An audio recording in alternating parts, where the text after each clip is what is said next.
Baik, bismillahirrahmanirrahim.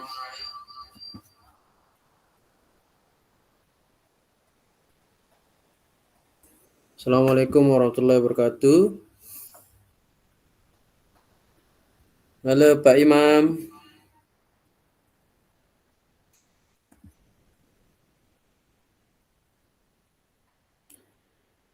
Bapak Ibu, terima kasih sudah bergabung undangan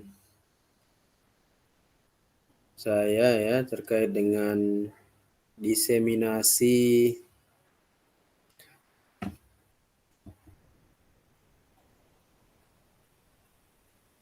aksi nyata pada modul 1.4 yaitu aksi nyata budaya positif. Terima kasih Bapak Ibu sudah memenuhi undangan kami, sudah bergabung pada sesi Jimit hari ini. Sambil menunggu teman-teman yang lain, mungkin kita bisa memulai. Sebelum kita memulai, sebaiknya kita mengawali dengan berdoa. Harapannya nanti sesi virtual Jimit berjalan lancar, tidak ada halangan satu apapun. Berdoa dipersilakan.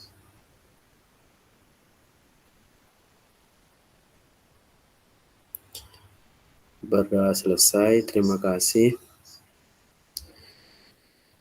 Langsung saja Ibu, Bapak, saya izin share screen ya.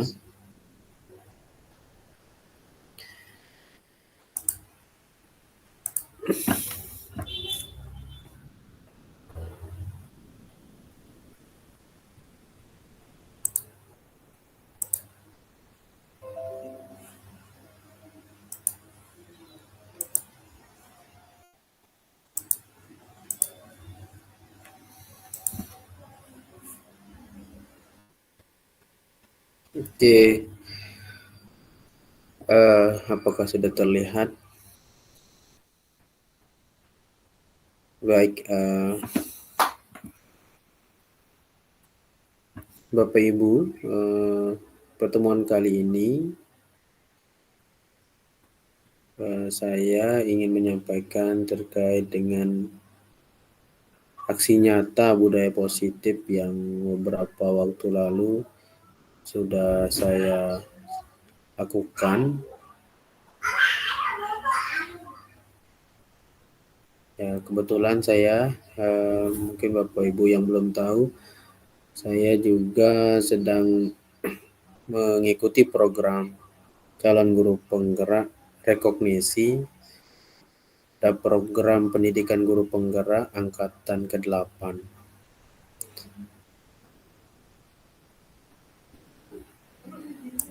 Sebelum ke materi, saya akan menyampaikan beberapa agenda kita, yaitu yang pertama pembukaan, kemudian diseminasi modul budaya positif, kemudian yang ketiga diskusi dan umpan balik, yang terakhir refleksi dan penutup.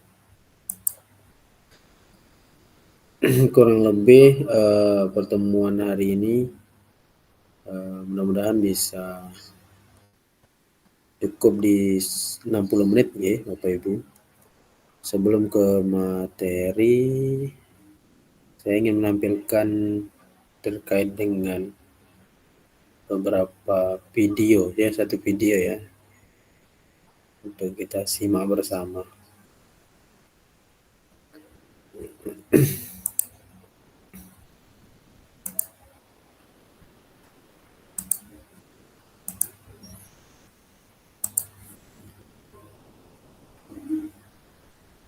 Nantikan Shopee 88 Grand Beauty and Fashion Festival Midnight Sale 8 Agustus dari jam 12 malam hingga 2 pagi. Maaf Pak, saya terlambat. Dani. Apakah terlihat dan terdengar suaranya, Bapak Ibu? Sudah. Baik, saya ulangi ya. Maaf Pak, saya terlambat. Dani. Kamu lagi. Kamu itu nggak kapok-kapok ya, Bapak kasih hukuman. Capek Bapak Dani. Langsung aja, sini tangan kamu. Duduk.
Maaf Pak, saya terlambat.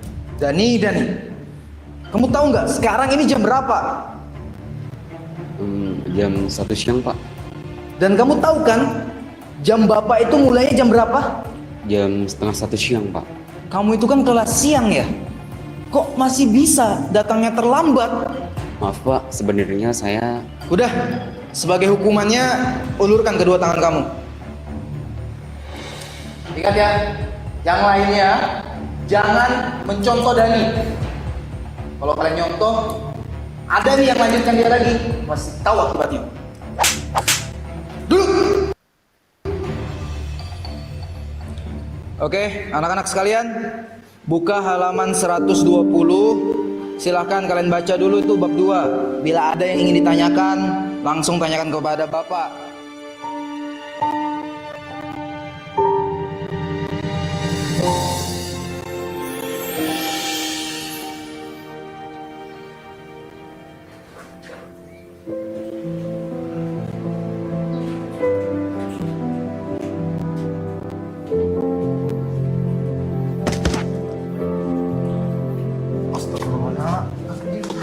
Kamu apa ada yang luka?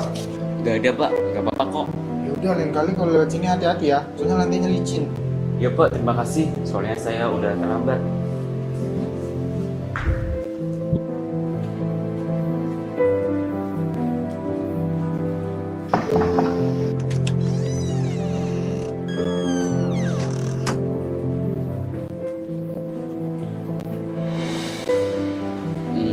Maaf Pak, saya terlambat. Dani lagi. Kenapa ya? Kamu ini kok nggak bisa jadi anak disiplin seperti yang lainnya? Dani, teman-teman kamu nih yang lain bisa datang tepat waktu. Bahkan ya, setengah jam sebelum jam Bapak mulai, mereka sudah datang. Maaf Pak, sebenarnya tadi... Udah, Dani, diam. Bapak nggak mau dengar apapun alasan kamu. Kamu tahu kan? Harus apa? Sini, kedua tangan kamu. Dani, dengar ya.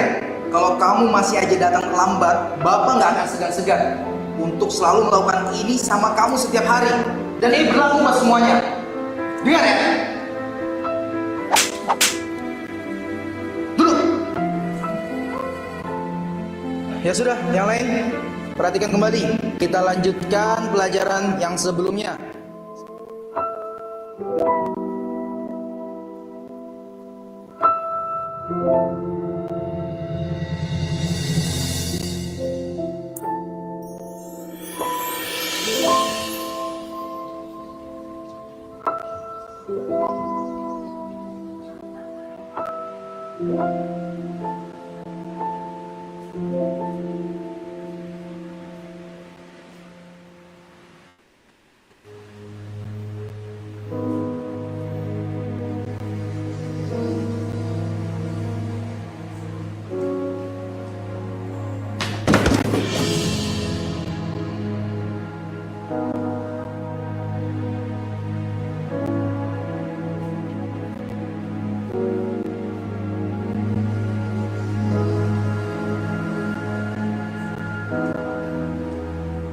Ini kardusnya mau dibawa kemana Pak? Biar saya bantuin. Udah nggak usah dek, bapak bisa kok sendiri. Tapi Pak, Bapak kan habis jatuh. Nggak apa-apa, bapak masih kuat kok. Tadi lagi sial aja kepleset. Beneran ini nggak apa-apa. Iya nggak apa-apa, kamu masuk kelas aja sana. Sudah jam segini loh. Ya udah deh Pak, saya permisi dulu.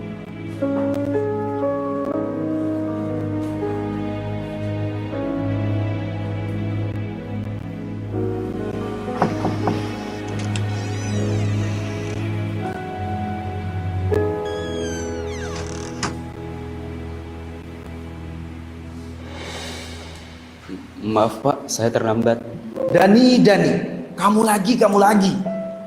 Kamu itu nggak kapok-kapok ya, bapak kasih hukuman. Kamu itu kan masuk siang loh. Kok bisa sampai terlambat seperti ini loh? Maaf Pak, saya... Udah. Capek bapak Dani. Langsung aja. Sini tangan kamu.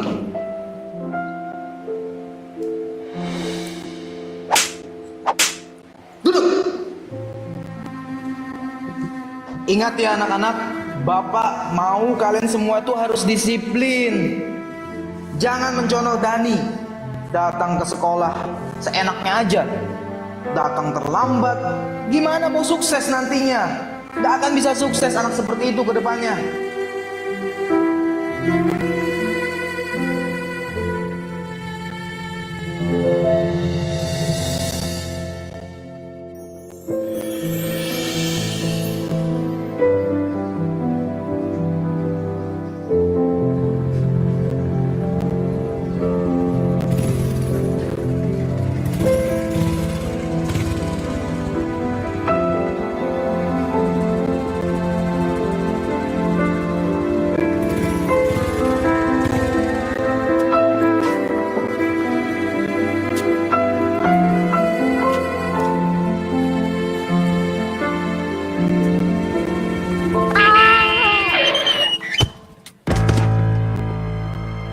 Astagfirullah.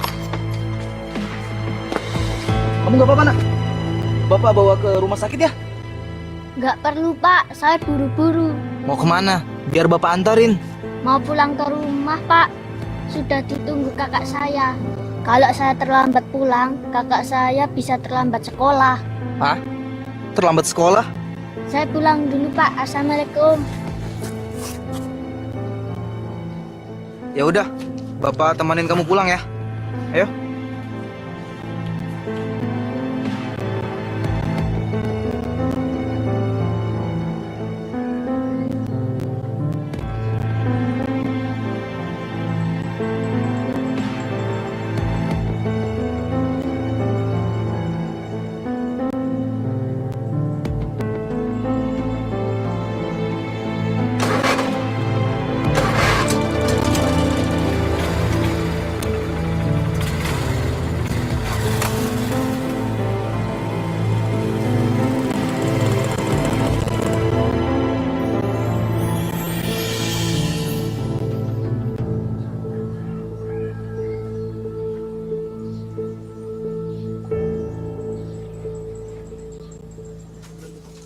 Pak, berhenti Pak.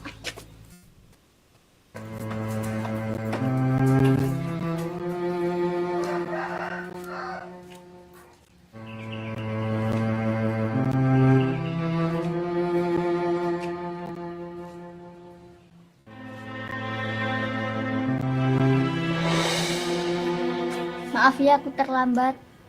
Iya nggak apa-apa dek, cepet sepatunya. Kakak udah terlambat. Tak ada manusia yang terlahir sempurna.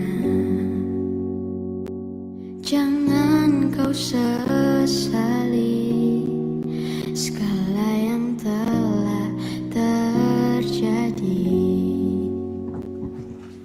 Ini Kak sepatunya. Loh, itu tangan kamu kenapa dek? Ini tadi habis jatuh Kak. Ya Allah, tadi hati-hati ya dek. Nanti diobatin. Ya Kak, ini nanti Arma obatin. Ya udah, kakak berangkat dulu ya dek. Ya Kak, hati-hati. Assalamualaikum.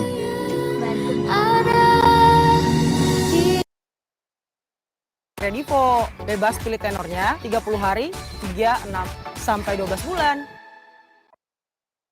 Hidup adalah anugerah.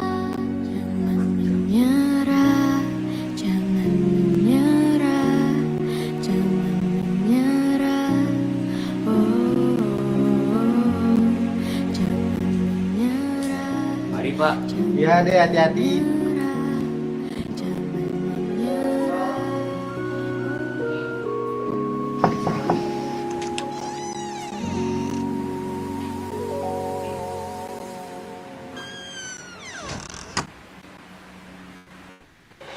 Maaf Pak, saya terlambat lagi.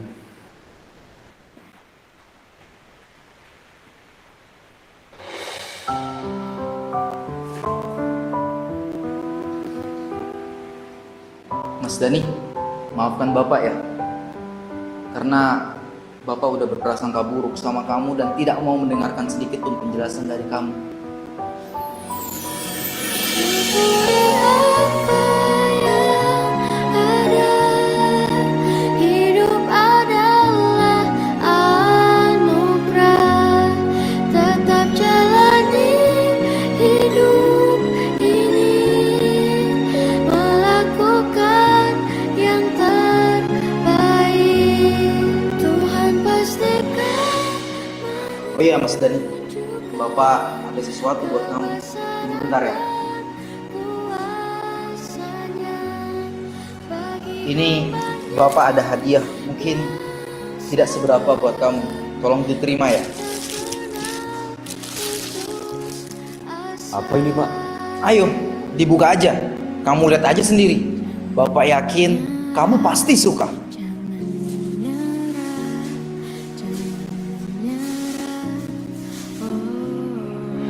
Wah, ini sepatu sekolah. Ini buat saya Pak. Iya, sepatu itu buat kamu. Biar kamu nggak datang terlambat lagi ke sekolah. Alhamdulillah. Terima kasih ya Pak. Saya janji tidak akan terlambat sekolah lagi. Iya, Bapak juga ucapkan terima kasih. Syukuri apa yang ada. Hidup adalah anugerah. Tetap jalani hidup ini. Melakukan yang terbaik. Tuhan pastikan menunjukkan kebesaran dan kuasanya bagi hambanya yang sabar dan tak kenal putus asa, dan tak kenal putus asa.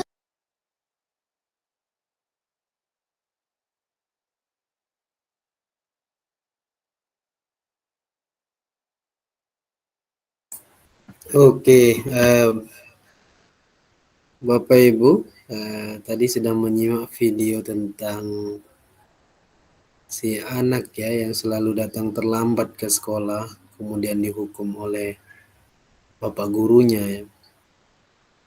Setelah menyimak video tadi, kami mengundang Bapak atau Ibu untuk memberi tanggapan atau komentar terkait dengan video tadi.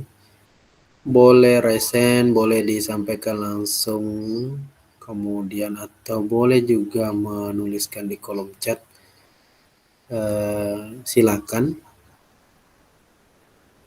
Oke, boleh ditulis di kolom chat. Monggo Bapak Ibu.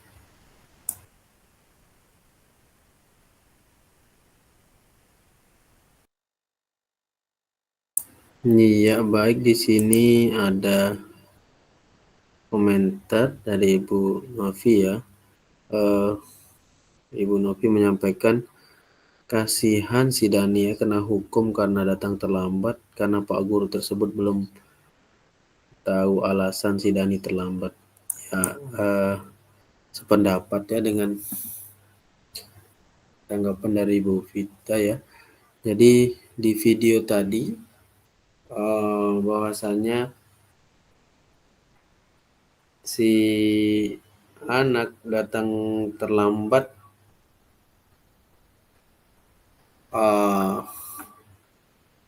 memiliki alasan, namun bapak gurunya tidak tahu, dan itu berkali-kali dilakukan oleh pak gurunya ya.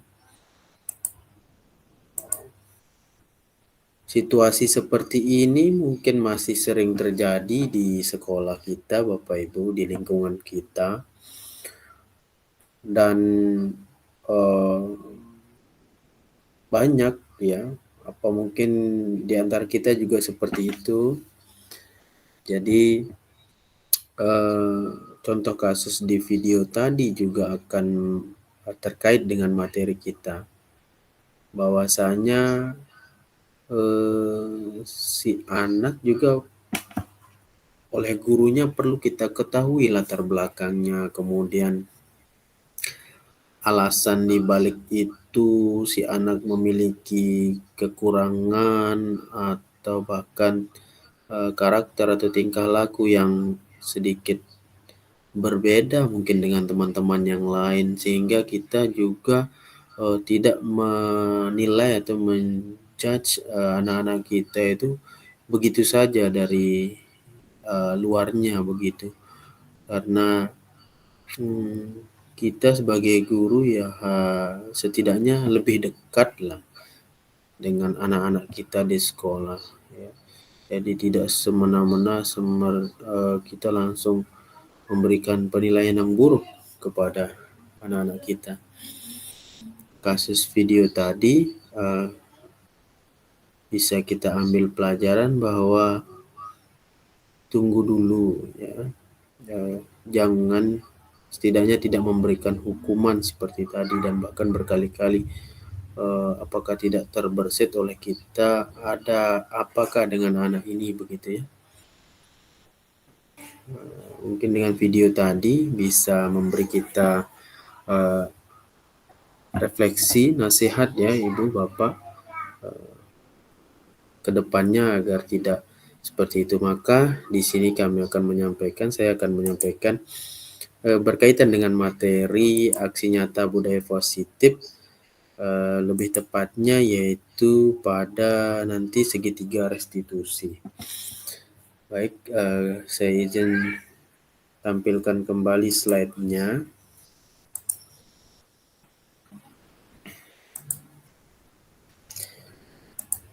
Nah, untuk pertemuan hari ini tujuan pembelajaran kita yaitu menyebarkan pemahaman tentang modul budaya positif supaya tercipta pemahaman yang sama di antara komunitas guru sejawat. Jadi ini beberapa waktu lalu saya pernah lakukan terkait dengan materi ini. Saya simulasikan dan ini saya akan share bagi kepada teman-teman. Mudah-mudahan bisa memberi manfaat. Sebelum ke materi, ada beberapa pertanyaan pemantik yang perlu kita jawab, yaitu yang pertama, apa pentingnya menciptakan suasana positif di lingkungan Bapak Ibu? Itu yang kedua, sebagai seorang pendidik dan atau pimpinan sekolah, bagaimana Bapak Ibu dapat menciptakan suasana positif di lingkungan Bapak Ibu selama ini? Kemudian yang ketiga, apakah hubungan antara menciptakan suasana yang positif dengan proses pembelajaran yang berpihak pada murid? Kemudian yang ketiga, yang keempat, bagaimana penerapan disiplin saat di sekolah saat ini ya? Apakah sudah diterapkan dengan efektif? Bila belum, apa yang menurut Bapak Ibu yang perlu diperbaiki dan dikembangkan? Keempat pertanyaan ini bisa kita jawab dengan sama-sama mendalami materi yang akan kami sampaikan. Terkait dengan isian modul budaya positif ini terdiri dari beberapa bagian. Yang pertama yaitu disiplin positif dan nilai kebajikan universal. Yang kedua teori motivasi, hukuman, penghargaan, restitusi. Yang ketiga keyakinan kelas. Yang keempat kebutuhan dasar manusia. Yang kelima posisi kontrol guru. Dan yang terakhir segitiga restitusi. Kami akan sampaikan kesemuanya secara ringkas, dan pada kesempatan ini saya ingin menyampaikan terkait dengan pengalaman aksi nyata yang sudah kami lakukan beberapa waktu lalu di satu poin, yaitu segitiga restitusi.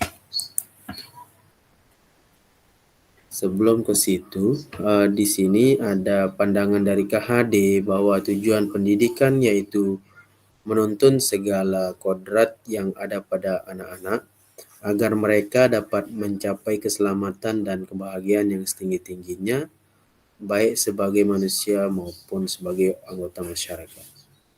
Oleh sebab itu, pendidikan itu hanya dapat menuntun tumbuh atau hidupnya kekuatan kodrat yang ada pada anak-anak agar dapat memperbaiki lakunya, bukan dasarnya hidup dan tumbuhnya kekuatan kodrat anak. Ini sering kita baca dan sering kita dengarkan pandangan KHD terhadap tujuan pendidikan, ya.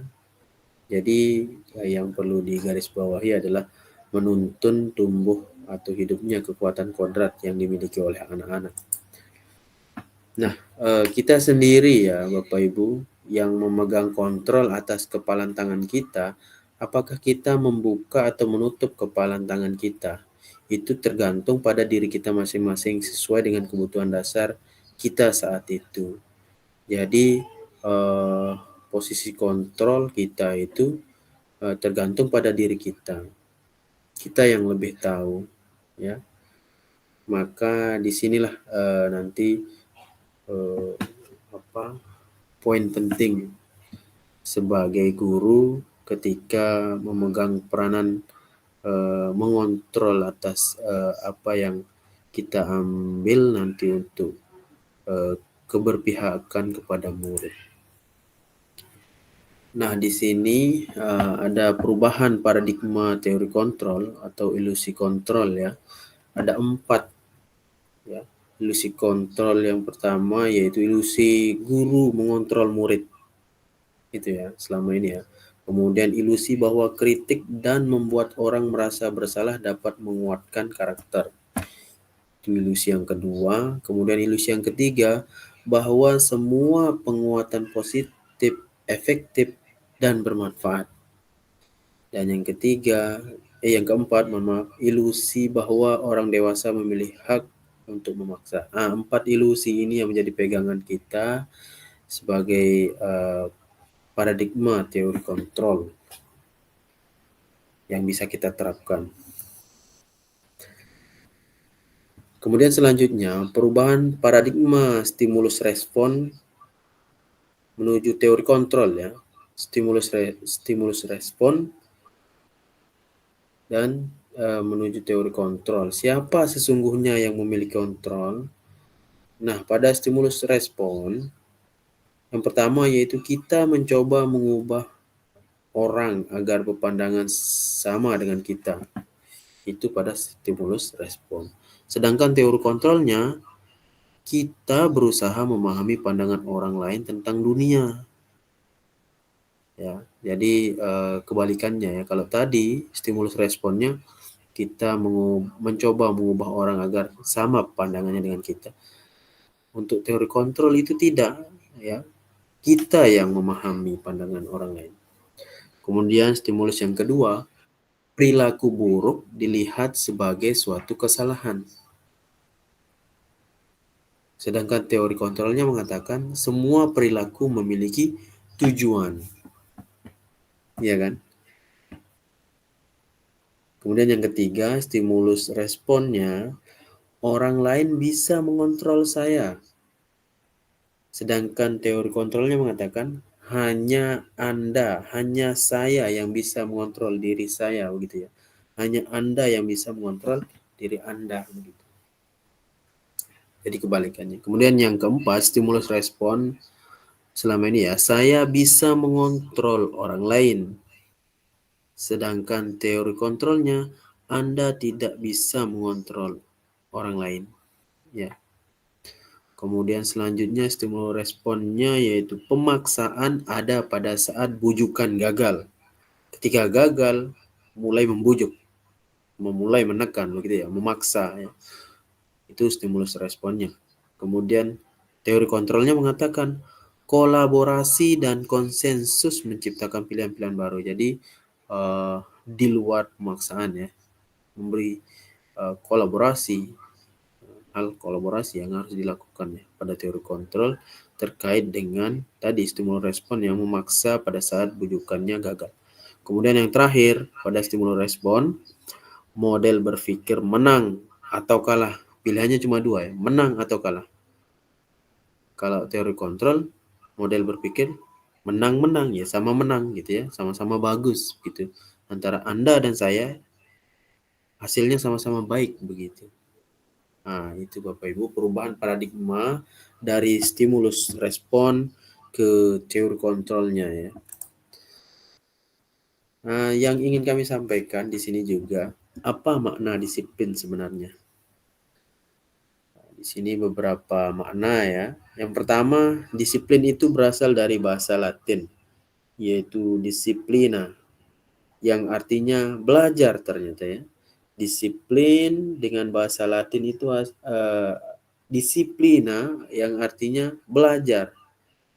Kemudian makna asal dari kata ini berkonotasi dengan disiplin diri dari murid-murid Sokrates dan Plato zaman dulu ya. Kemudian yang ketiga poinnya, disiplin diri membuat orang menggali potensinya menuju sebuah tujuan, apa yang dia hargai. Kemudian yang terakhir, namun dalam budaya kita, makna kata disiplin telah berubah menjadi sesuatu yang dilakukan seseorang pada orang lain untuk mendapatkan kepatuhan. Itu ya, biasanya contohnya itu atasan, bawahan, pimpinan dengan karyawannya ya. Kami lanjutkan. Kecenderungan umum adalah menghubungkan kata disiplin dengan ketidaknyamanan, bukan dengan apa yang kita hargai atau pencapaian suatu tujuan mulia. Jadi biasanya kata disiplin itu negatifnya itu ya ketidaknyamanan itu ya. Sesuatu aturan yang tidak dijalankan misalnya. Itu dianggap tidak disiplin, ketidaknyamanan. Bahwasanya asal katanya tadi kita kembalikan, disiplin artinya ya belajar. Disiplin artinya belajar. Dan tidak harus mencapai tujuan yang mulia dari satu tujuan, tidak. Karena bahasa teori kontrolnya tidak seperti itu. Teori kontrolnya mengatakan semua perilaku memiliki tujuan begitu ya. Jadi tujuan orang lain tersendiri, kita juga tujuan kita tersendiri. Tetapi bagaimana caranya kita bersama-sama mengakomodir kedua tujuan itu melalui satu kolaborasi, dan kita tidak bisa memaksa orang untuk mengikuti tujuan kita. Tapi bagaimana kita mengkolaborasi kedua tujuan itu, kedua pihak ini kemudian bisa menjadi sama-sama baik, sama-sama menang begitu ya. Seperti teori kontrolnya mengatakan seperti itu. Itu makna disiplin. Kemudian terkait dengan pandangan teori kontrol tadi, Anda tidak bisa mengontrol orang lain, hanya Anda yang bisa mengontrol diri Anda. Maka kaitannya dengan disiplin, disiplin adalah kemampuan memerintah diri sendiri dalam mengontrol dan menguasai diri untuk memilih tindakan yang mengacu pada nilai-nilai yang kita hargai dengan penuh tanggung jawab tanpa terperintah orang lain. Jadi disiplin itu ada pada dalam diri kita sendiri. Tidak harus melihat orang lain seperti ini, itu, baru kita akan sama seperti mereka. Tidak, ya. Teori kontrolnya tidak mengatakan seperti itu. Bahwa apa yang dasar sekali yang ada di dalam diri kita, itulah munculnya disiplin, ya. Memerintah diri. Kemudian maksud dari nilai-nilai yang kita hargai tadi, adalah nilai-nilai kebajikan, sifat-sifat positif manusia yang merupakan tujuan mulia yang ingin dicapai setiap individu. Jadi setiap individu pasti sama. Tidak ada yang niatan tujuannya itu jelek. Pasti semua ingin tujuannya bagus-bagus, baik-baik, tapi dengan cara yang berbeda. Akhirnya perbedaan pandangan itu yang bertolak belakang, akhirnya menganggap si A tidak sejalan dengan dia, padahal ya sama-sama tujuannya adalah untuk kebaikan bersama sebenarnya. Kemudian saya lanjutkan, nilai-nilai kebajikan yang ingin dicapai oleh setiap anak Indonesia kita kenal dengan profil pelajar Pancasila. Ini menyambung ke kurikulum Merdeka, yaitu profil pelajar Pancasila dengan 6 nilai, ya, kurang lebih 6 nilai. Beriman, bertakwa kepada Tuhan Yang Maha Esa dan berakhlak mulia, kemudian mandiri, benar kritis, berkebinekaan global, dan bergotong royong. Kemudian teori kontrol yang mengatakan semua perilaku memiliki tujuan. Ini berkaitan dengan teori motivasi perilaku manusia.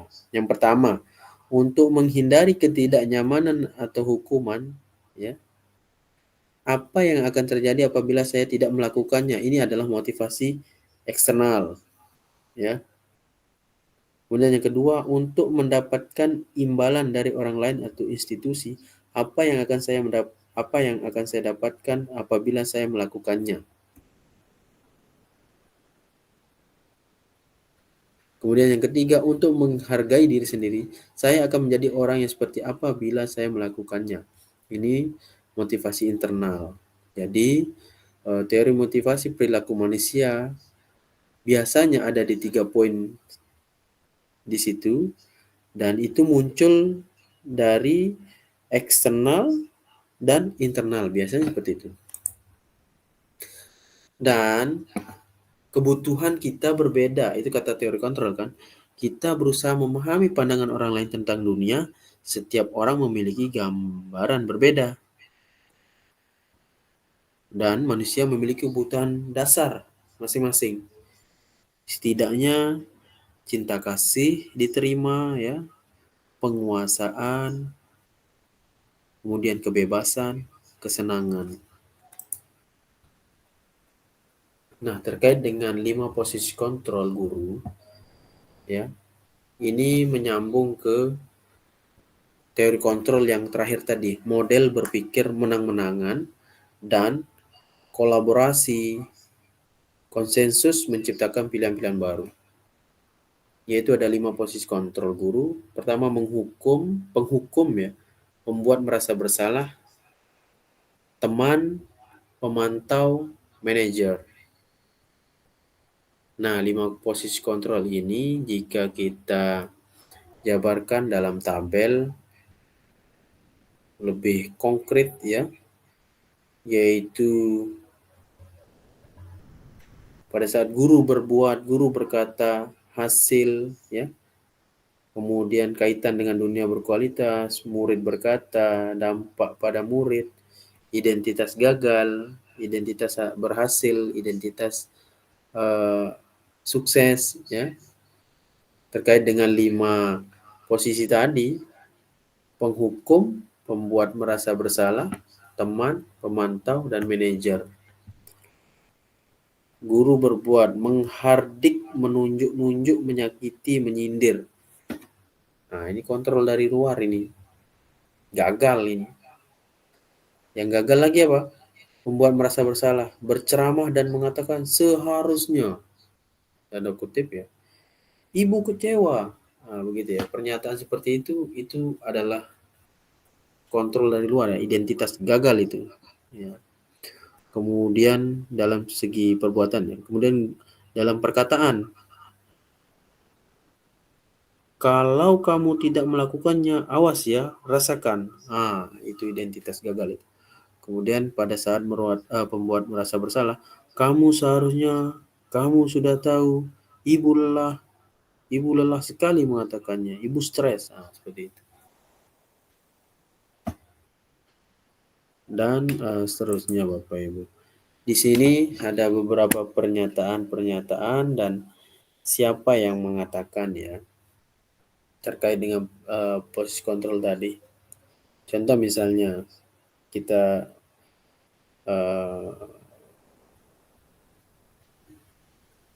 persingkat yang tabel yang banyak tadi ya. Saya kecewa sekali dengan kamu. Nah, itu termasuk membuat orang merasa bersalah. Kemudian kamu tidak pernah benar melakukannya. Nah, tidak pernah ya menghukum. Jadi ke 6 mohon maaf kelima posisi kontrol tadi dengan beberapa pernyataan dia akan termasuk ke bagian yang mana ya? Yang ketiga ya, ayolah lakukan demi ibu atau bapak. Nah, ini teman. Kemudian selanjutnya, apakah kamu mau mendapatkan stiker bintang hari ini? Nah, ini pemantau ya, termasuk ke pemantau. Dan selanjutnya, bagaimana kamu bisa menyelesaikan masalah ini? Nah, ini manajer ya, menyelesaikan masalah. Kamu selalu yang paling terakhir. Nah, ini setiap pernyataan yang mengejudge atau menilai ya, itu masuk ke posisi kontrol penghukum. Dan selanjutnya untuk budaya positif yaitu ada namanya keyakinan kelas. Keyakinan kelas ini adalah nilai kebajikan atau prinsip-prinsip universal yang disepakati bersama secara universal lepas dari latar belakang suku, negara, bahasa maupun agama. Menurut Johnson pada tahun 1998, suatu keyakinan akan lebih memotivasi seseorang dari dalam intrinsik ya. Seseorang akan lebih bersemangat untuk menjalankan keyakinan daripada hanya sekedar mengikuti serangkaian peraturan. Benar ya? Jadi orang akan lebih bersemangat mengikuti keyakinan diri ya, daripada mengikuti peraturan. Peraturan sifatnya umum, tidak datang dari dirinya kadang ya. Untuk keyakinan biasanya datang dari dirinya. Nah, untuk pembentukan keyakinan kelas, ini beberapa poin pembentukan ya. Keyakinan kelas bersifat abstrak daripada peraturan yang lebih rinci dan konkret. Nah, biasanya seperti itu. Kemudian yang kedua, keyakinan kelas berupa pernyataan-pernyataan yang universal. Dan yang ketiga, pernyataan keyakinan kelas senantiasa dibuat dalam bentuk positif. Dan yang keempat, keyakinan kelas hendaknya tidak terlalu banyak sehingga mudah diingat dan dipahami. Dan yang kelima, semua warga kelas sebaiknya ikut berkontribusi dalam membuat keyakinan kelas lewat curah pendapat. Kemudian yang terakhir, bersedia meninjau kembali keyakinan kelas. Nah, kita akan membedakan mana yang peraturan dan mana yang keyakinan kelas ya. Yang pertama, selalu kembalikan buku ke tempatnya. Itu adalah peraturan. Kemudian kalau bahasa keyakinan kelasnya atau nilai kebajikannya yaitu tanggung jawab. Nah, ya. Kemudian selanjutnya yang termasuk ke dalam peraturan, dilarang mengganggu orang lain. Kalau bahasa keyakinan kelasnya, menghormati orang lain dan diri sendiri. Jadi tidak ada kata-kata yang berkonotasi negatif. Selanjutnya yang ketiga, hadir di sekolah 15 menit sebelum pembelajaran dimulai. Bahasa peraturannya seperti itu ya, jelas sekali. Kalau keyakinan kelas, menghormati orang lain, boleh. Komitmen pada tujuan, atau dalam kurung berkomitmen. Komit saja sudah cukup itu menjadi keyakinan secara umum ya, secara abstrak ya. Jadi kalau peraturan memang konkret dia menyebutkan kayak tadi menyebutkan menit, nah, ya, menyebutkan menit, waktu yang jelas. Ya. Kita ingat kembali tadi yang teori kontrolnya bahwa kita akan menang-menang dan tidak memaksa orang lain, dan orang lain memiliki tujuan sendiri, dan kita ngambil jalur tengah. Nah, jalur tengah inilah yang disebut dengan keyakinan kelas, ya. Kemudian selanjutnya dilarang melakukan kekerasan, itu peraturannya. Keyakinan kelasnya apa? Keselamatan, menghormati orang lain, ya boleh seperti itu.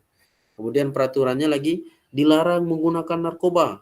Keyakinan kelasnya apa? Kesehatan. Ya, kan? Karena menggunakan narkoba terkait dengan kesehatan. Kemudian peraturannya mengatakan bergantian atau menunggu giliran. Secara bahasa di keyakinan kelas itu menghormati orang lain atau kesabaran, sabar. Ya. Kemudian peraturan mengatakan gunakan masker. Kalau keyakinan kelas, kesehatan, keselamatan, ya, secara umum. Ya. Kemudian yang terakhir, peraturan mengatakan jangan berlari di kelas atau koridor. Bisa untuk keyakinan kelasnya diganti menjadi keselamatan, keamanan. Ya. Nah, terkait dengan membuat kesepakatan kelas atau keyakinan kelas, ya, ini dicontohkan, ya, komitmen, tanggung jawab, saling hargai, jujur, peduli. Jadi bahasanya itu masih bahasa umum, tidak begitu detail, konkret seperti peraturan, seperti itu, ya. Jadi bahasanya bahasa umum yang mewakili ke semua, karena kita posisinya di dalam kelas itu anak-anak kita itu kan banyak, ya. Jadi waktu dijelaskan keyakinan kelasnya itu mungkin bisa diselipkan, ya. Tapi bahasa secara umumnya itu yang lebih utama dicantumkan pada kelas kita. Nah, selanjutnya submodul budaya positif, di sini ada segitiga restitusi. Segitiga restitusi itu proses menciptakan kondisi bagi murid untuk memperbaiki kesalahan mereka, sehingga mereka bisa kembali pada kelompok mereka dengan karakter yang lebih kuat. Nah, ini termasuk pada teori kontrol model berpikir menang-menang, kolaborasi dan konsensus menciptakan pilihan-pilihan baru. Nah, untuk restitusi, ya, melalui restitusi guru dapat pertama membantu murid menjadi lebih memiliki tujuan, disiplin positif, serta memulihkan diri setelah berbuat salah. Kemudian membantu murid untuk jujur pada diri sendiri dan mengevaluasi dampak dari kesalahan, memberikan penawaran bukan paksaan. Untuk segitiga restitusi di sini beberapa tahapan, ya. Yang pertama, validasi tindakan yang salah. Kemudian menstabilkan identitas, menanyakan keyakinan. Di sini lebih detail. Nah, tahapannya yaitu menstabilkan identitas yang pertama, ya. Poin dari menstabilkan identitas ini seperti ini. Berbuat salah itu tidak apa-apa. Tidak ada manusia yang sempurna. Saya juga pernah melakukan kesalahan seperti itu, gitu, ya. Dan kita tidak tertarik untuk mencari siapa yang salah sebenarnya. Tapi kita ingin mencari solusi dari permasalahan itu. Kamu berhak merasa begitu. Nah, seperti itu untuk tahapan pada menstabilkan identitas. Jadi kita tidak menekan di awal, ya, tapi kita bahasanya itu arahkan dulu identitasnya di awal, atau stabilkan dulu identitasnya di awal. Kemudian kedua, tahapan segitiga restitusi, validasi tindakan yang salah. Ya. Kalimatnya di sini, padahal kamu bisa melakukan yang lebih buruk dari ini, ya. Seperti itu. Artinya ada kalimat tanya untuk memvalidasikan tindakan yang salah yang sudah dilakukan si murid kita. Kamu pasti punya alasan mengapa melakukan hal itu. Kemudian selanjutnya, kamu patut bangga pada dirimu sendiri karena kamu telah melindungi sesuatu yang penting buatmu.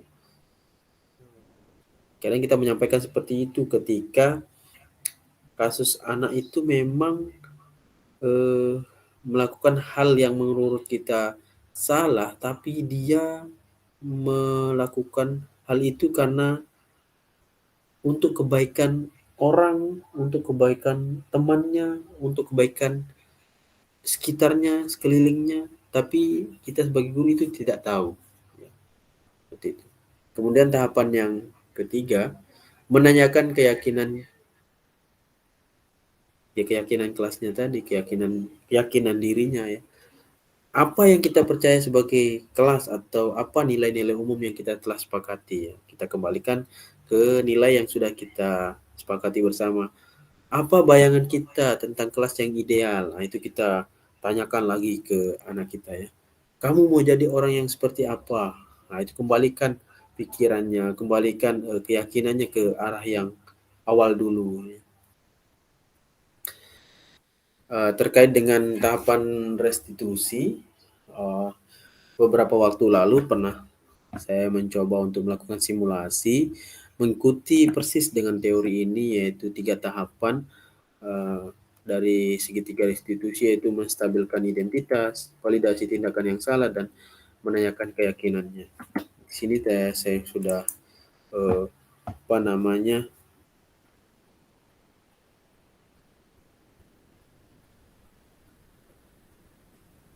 buatkan dalam bentuk video, sudah sempat saya rekam, dan mohon izin untuk saya share ya Bapak Ibu, dan mohon tanggapannya sebelum saya share terkait dengan teori-teori budaya positif yang tadi. Jika ada yang ingin ditanyakan atau didiskusikan, silakan.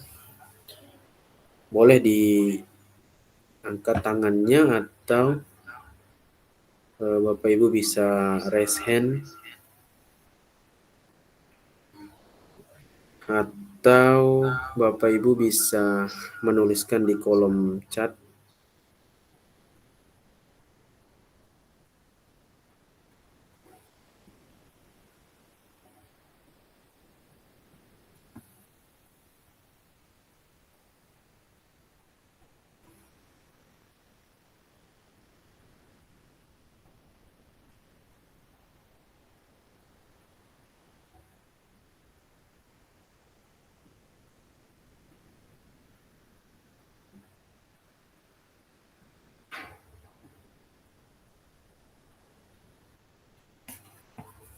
Ya, itu Bu Novita menuliskan pendapatnya di chat ya. Bu Novita mengatakan kadang kita mendahulukan ego kita. Iya, betul Bu. Ya sama seperti yang di video tadi. Kalau yang Ibu sampaikan ini, jika kita hubungkan dengan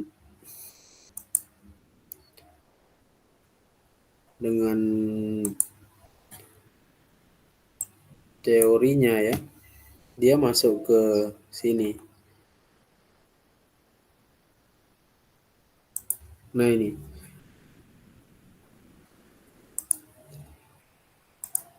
ke paradigma stimulus respon dan teori kontrol ya. Kita memaksakan ego kita. Artinya di sini nyambung dengan yang pertama ya. Kita mencoba mengubah orang agar berpandangan sama dengan kita. Jadi anak wajib harus datang tepat waktu dan tidak boleh terlambat sama sekali. Sedangkan teori kontrolnya mengatakan kita berusaha memahami pandangan orang lain tentang dunia. Ya tadi itu si kasus si Dani ya, salah satunya, bahwa dia terlambat dan sebenarnya si Dani ingin menyampaikan argumennya, alasannya, namun lebih dulu ego dari Bapak Guru untuk menepis itu, bahkan tidak memberi kesempatan untuk menyampaikan alasannya. Dan karena marah mungkin ya. Jadi kita coba merubah itu, paradigma itu, kita akan menggeser itu.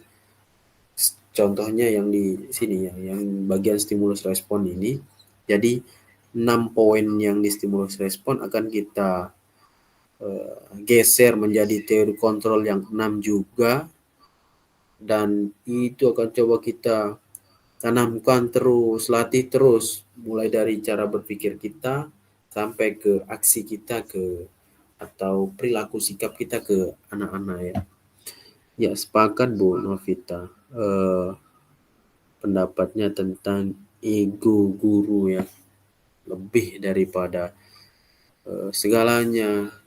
Nah, di sini kan kalau sudah menyangkut ego, artinya poin pertama mengubah orang agar berpandangan sama.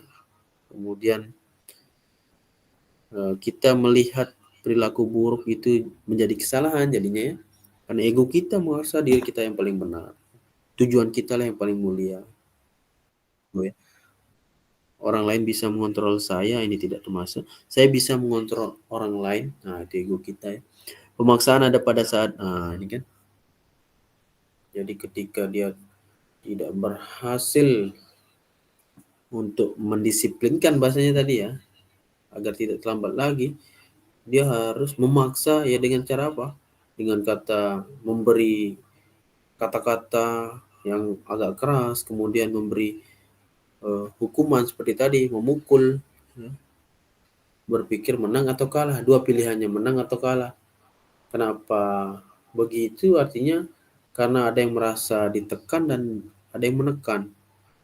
Otomatis yang akan menang ya menurut dia adalah gurunya, karena dia orang dewasa, memiliki kekuatan, sedangkan teori kontrolnya mengatakan sama-sama menang, begitu ya, sama-sama baik. Mohon izin, saya ingin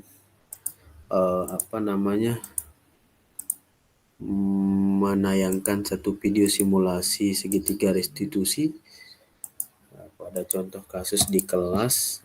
Si siswa atau si murid datang terlambat juga.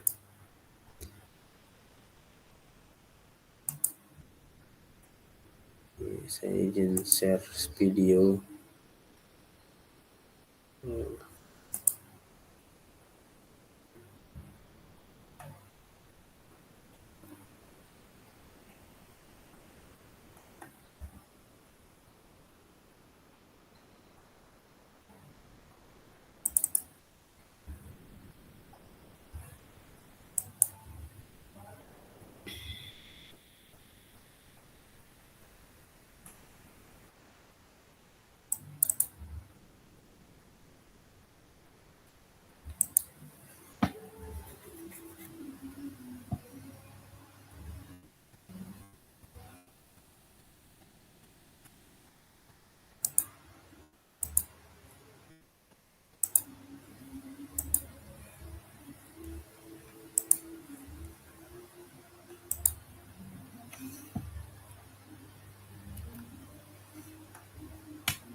Iya, saya izin share Bapak Ibu video.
Ya, itu Bapak Ibu, eh, video simulasi segitiga restitusi yang sudah saya lakukan beberapa waktu lalu dan berusaha untuk menerapkan apa yang terdapat di teori segitiga restitusi dengan 3 tahapan itu.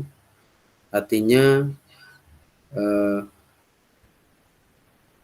3 tahapan restitusi itu setidaknya mengarahkan, menuntun kita sebagai seorang guru untuk tidak langsung semena-mena menilai anak-anak kita itu buruk, salah, jelek, kurang, dan seterusnya. Bahwasanya teori kontrolnya itu sama-sama baik, tidak ada yang kalah, sama-sama menang, tujuannya tujuan bersama, kemudian tidak menekan di kedua belah pihak, dan kembali ke basicnya, yaitu KHD mengatakan kita menuntun anak-anak ini, sesuai dengan kodratnya. Ya, mereka sudah memiliki karakter kodrat masing-masing dan kita mengarahkan, menuntunnya, tidak membelokkannya, tidak memaksanya untuk mengikuti kemauan kita. Begitu kurang lebih Bapak Ibu. Dan di akhir sesi ini kita merefleksi sedikit terkait dengan apa yang kita sudah pertama, yaitu perasaan yang kita rasakan saat ini. Kemudian setelah mengikuti sesi materi pengimbasan hari ini, mungkin Bapak Ibu akan lebih paham terkait dengan apa bisa disampaikan dan target Bapak Ibu atau target kita selanjutnya apa. Baik, saya pribadi untuk merefleksi diri saja langsung Bapak Ibu, perasaan yang saat ini saya rasakan, saya senang bisa berbagi terkait dengan budaya positif. Dan setelah pengimbasan ini saya semakin paham dan terus